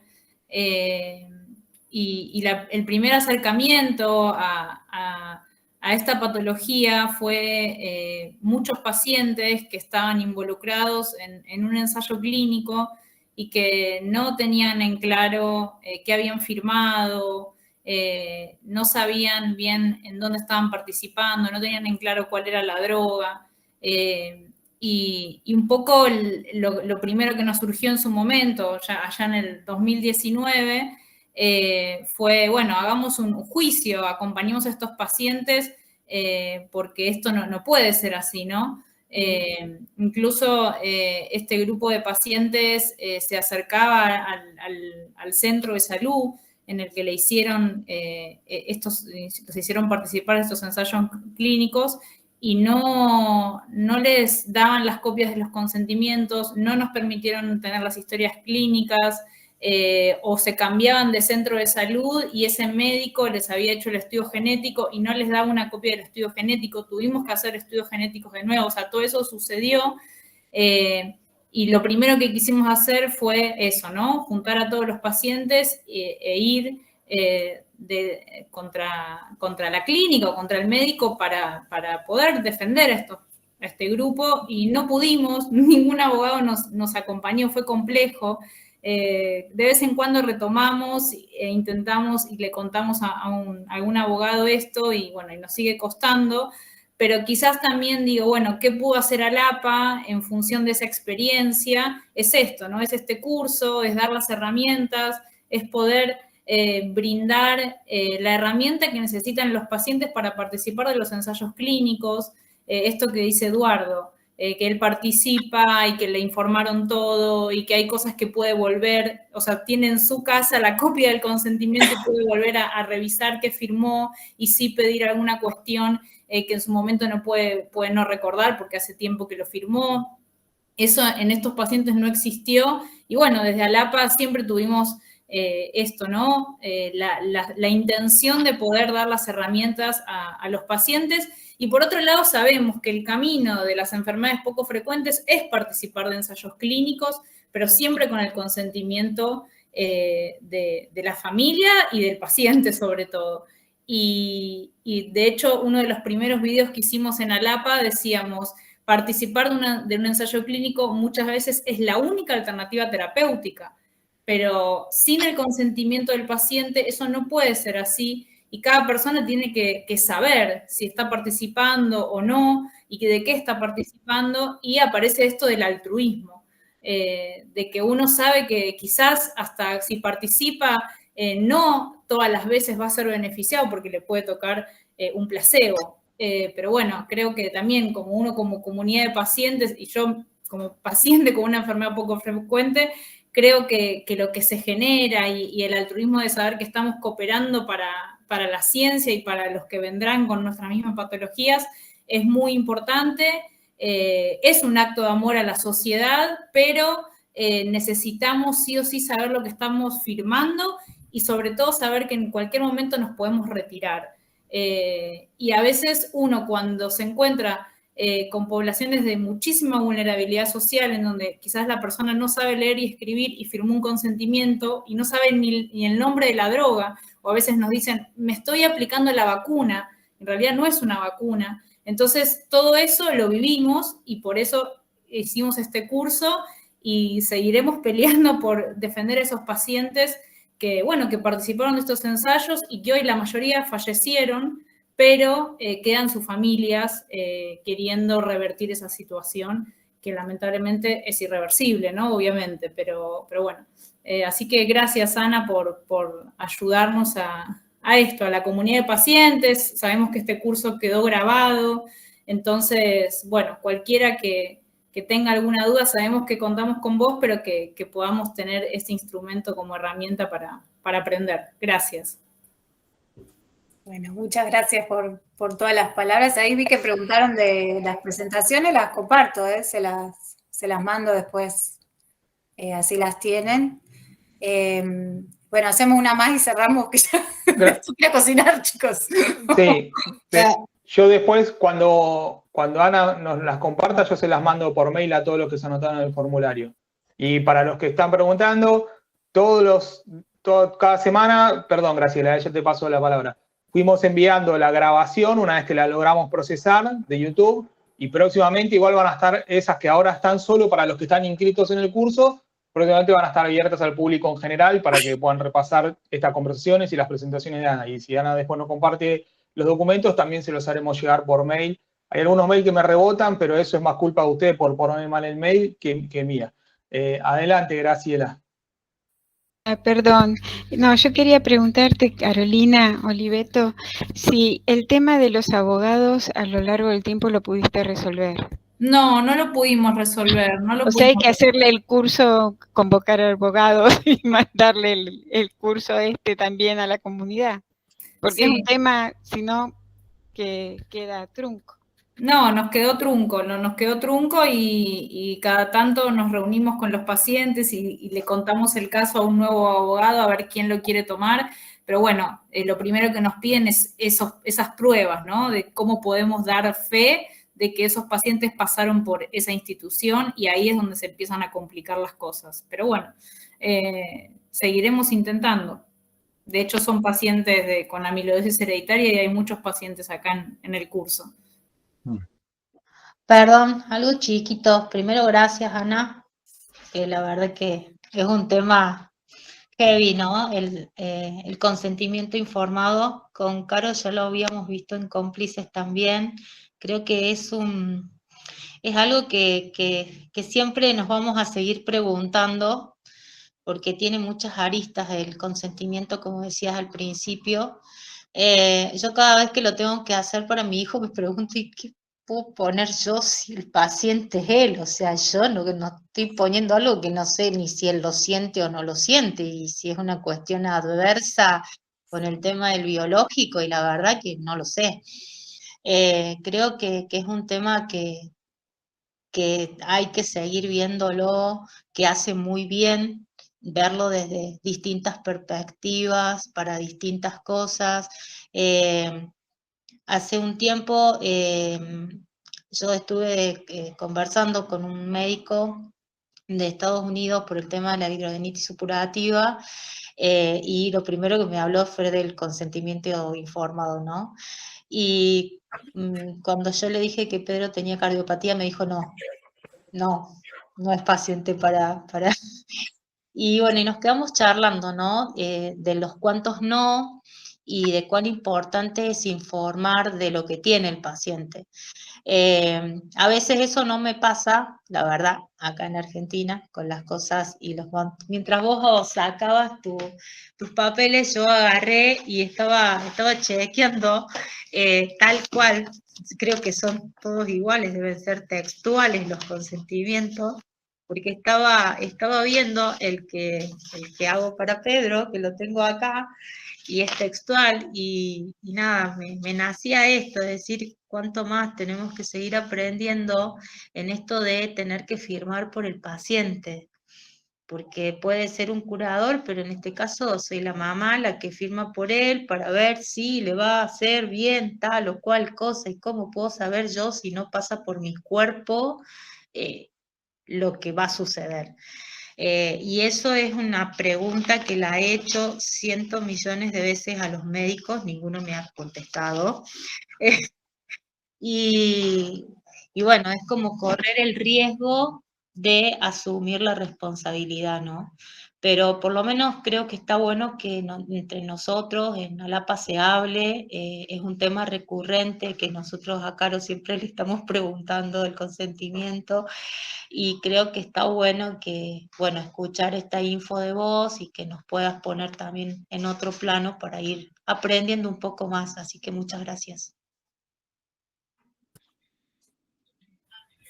Bueno, me alegro, Claudia, que haya servido, y sí, es eso, pero está bueno que asumas la responsabilidad con la información necesaria, ¿no? Entonces, ahí es donde aparecen grupos, bueno, como ustedes, ¿no? Como ALAPA, o sea, que puedan dar o ayudar a que cada una de las personas tenga la información necesaria para tomar la decisión, ¿no? Básicamente es eso. Después, sí, el nivel de la responsabilidad que uno asume, me imagino más en tu caso, ¿no? Pero si esta decisión la tomás informada, claramente es diferente, ¿no? Y acompañada, además, ni hablar. Sí, es mucha info para procesar, digamos, porque sí, claro. Mi pregunta siempre, a ver, ante un ensayo clínico o cualquier medicación, porque para mí es esa, no pasa por mi cuerpo, sino está pasando por el cuerpo del paciente, o en este caso el cuerpo de mi hijo. Pero bueno, creo que tomo todos los recaudos, y si no, bueno, la apoyo a la pobre Caro, pero creo que tomo todos los recaudos necesarios y Pedro sigue acá en pie. Pero bueno, es importante por ahí escuchar esta mirada un poco más científica que vos tenés desde este lugar tan particular, que por ahí hay cosas que los médicos no nos explican. Entonces ya es como que se te enciende otra lucecita y dices, bueno, ya para el próximo voy a tener en cuenta de preguntarle tal cosa, y es muy bueno eso, porque nosotros, o sea, somos la familia del paciente, o el picahielo, nada más, pero está bueno saber, porque la verdad que a mí me sirve un montón y lo agradezco siempre. Totalmente. Bueno, Ana, creo que llegamos al final. Creo que también de parte mía, que hicimos un foco importante con ALAPA, que esto ha sido un éxito y que nos quedamos con ganas de más, así que ya tenés que ver la agenda del año que viene para repetirlo, porque hay un montón de gente con inquietudes, y para agregar nuevos contenidos para los que ya aprobemos este curso o no terminemos de entender lo que vimos en este. Así que tenés que ir viendo el 2026 cómo viene tu agenda, para que hagamos una propuesta de convocatoria otra vez para investigadores, pacientes y más gente que se quiera sumar y aprender más de todo lo que nos podés enseñar. Yo quiero agradecer a todos los que se inscribieron y los que pudieron presenciar todas las clases. A los que no pudieron, van a ver esto grabado y les va a llegar por YouTube y lo van a ver después. Ahí estoy tomando capturas para que también nos quede registro de todos los que estamos a esta hora, más los que estuvieron antes. Y no tengo mucho más para decir, más que agradecerte un montón. Igual ya estás también vinculado con ALAPA y estamos ahí molestándote. Tampoco te vamos a dejar mucha tranquilidad para que tengas tu agenda. Nada, pero bueno, yo agradezco a todos, y no sé si no quiero extender mucho más el tiempo de Ana. Ana, cerrá vos y ya nos despedimos. Vale. Y gracias a todos.